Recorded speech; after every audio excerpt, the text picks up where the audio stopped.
100 रोटी वाला ससुराल। सुनो जी, मुझे तो शीतल की बड़ी फिक्र रहती है। उसका ध्यान तो बस घर के बाहर दोस्तों के साथ घूमने फिरने में ही रहता है। उसे कुछ बोलो तो एक नहीं सुनती। मैं तो कहती हूँ इसकी जल्दी शादी वादी करवा दो, वरना लड़की हाथ से निकल जाएगी। तुमसे ज्यादा चिंता है मुझे शीतल की शादी की। कल ही वो रामपुर वाले मौसा जी को फोन भी किया था। बता रहे थे एक लड़का है नजर में। उनका अपना घर है और लड़का भी अच्छा है। अरे तो फिर बस बात चलाओ ना, एक बार देखे तो सही लड़का और घर बार कैसा है। कौन से लड़की की बात चल रही है यहाँ? तुम्हारी शादी की बात चल रही है बेटी। अब तुम्हारी शादी की उम्र हो रही है तो लड़का तो देखना पड़ेगा ना।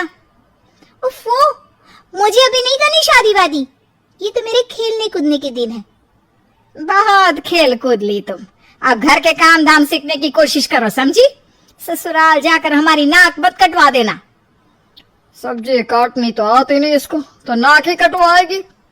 अरे मैं इसे शादी तक अच्छे से सब सिखा दूंगी। आप तो बस उस लड़के से इसकी शादी के बाद चलवाओ।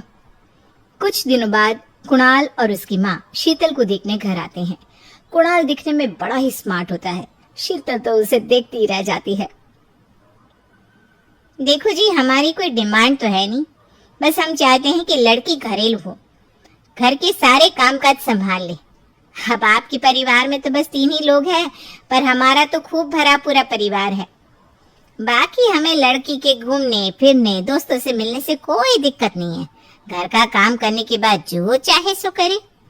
अरे वाह, ये तो इतने बढ़िया लोग हैं। लड़का भी इतना स्मार्ट है और ऊपर से इन्हें मेरे घूमने फिरने से भी कोई दिक्कत नहीं है। हे भगवान, तूने तो बिना मांगे मुझे सब दे दिया। बताओ जी, और क्या चाहिए हमें? हमारी तरफ से तो रिश्ता पक्का है जी। बस फिर तो हंसी खुशी शीतल और कुणाल की शादी हो जाती है। शीतल मन ही मन बड़ी खुश होती है और उसी खुशी के साथ वो अपने ससुराल में कदम रखती है।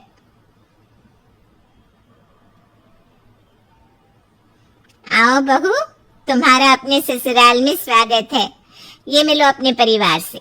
ये तुम्हारे ससुर जी, तुम्हारी ननद सुनीता और गीता, सुनीता के पति राजेश और उनके 2 बच्चे राजू और चिंटू। ये ना हमारे साथ यहीं रहते हैं। ये तुम्हारी दादी सास है और बाकी लोग अभी बाहर गए हुए हैं। इतने सारे लोग, ये सब यहीं रहते हैं इस घर में? अरे अभी तो मेरे देवर देवरानी और उनके 3 बच्चे यहाँ नहीं है। उसके मायके में भी शादी थी ना, तो बस वहीं गई है। कल तक आ जाएंगे। हे भगवान, ये घर है या धर्मशाला? ये सब एक साथ इस घर में कैसे रहते हैं? मुझे तो पता ही नहीं था इनका इतना बड़ा परिवार है। अब समझी कि कोई डिमांड क्यों नहीं की इन्होंने। ये सब चाल चले मेरे साथ। अरे बहू, खड़े खड़े क्या सोच रही हो? चलो अपने कमरे में जाकर आराम करो। जी माँ जी। अगले दिन शीतल का ससुराल में पहला दिन होता है। शीतल रसोई में जाकर सबके लिए खीर बनाने लगती है। तभी उसकी ननद सुनीता आती है। अरे वाह भाभी, आज क्या बना रही हो? बस दीदी, आज वो पहली रसोई है ना, तो खीर बना रही थी। अरे भाभी, ये खीर भी रहने दो। घर में 4 लोगों को शुगर है और कुछ लोग मीठा ही नहीं खाते। आप ना सीधा खाना ही बना दो। क्या फर्क पड़ता है मीठा बने या नमकीन, बस बहू के हाथ की पहली रसोई होनी चाहिए ना। जी दीदी, तो फिर मैं खाना ही बना देती हूँ। आप बता दो खाने में क्या बनेगा?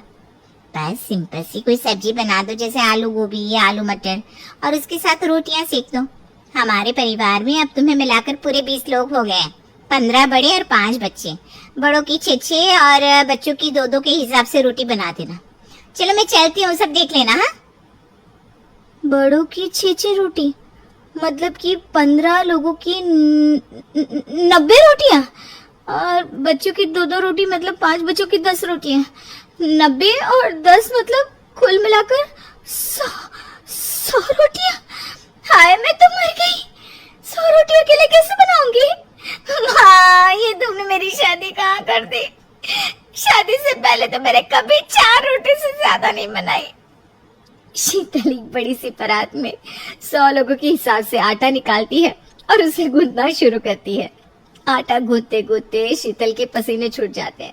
उसके बाद बारी आती है रोटी बनाने की। शीतल एक एक करके रोटी बनाना शुरू करती है और 10 रोटी बनाते ही अपनी कमर पकड़ लेती है। हाय, मैं मर गई। कमर टूट गई खड़े खड़े, और ऊपर से इतनी गर्मी। मैं 100 रोटियां कैसे बनाऊंगी? अरे भाभी, सब बाहर रोटियों का इंतजार कर रहे हैं, जरा जल्दी जल्दी रोटी सेक दो।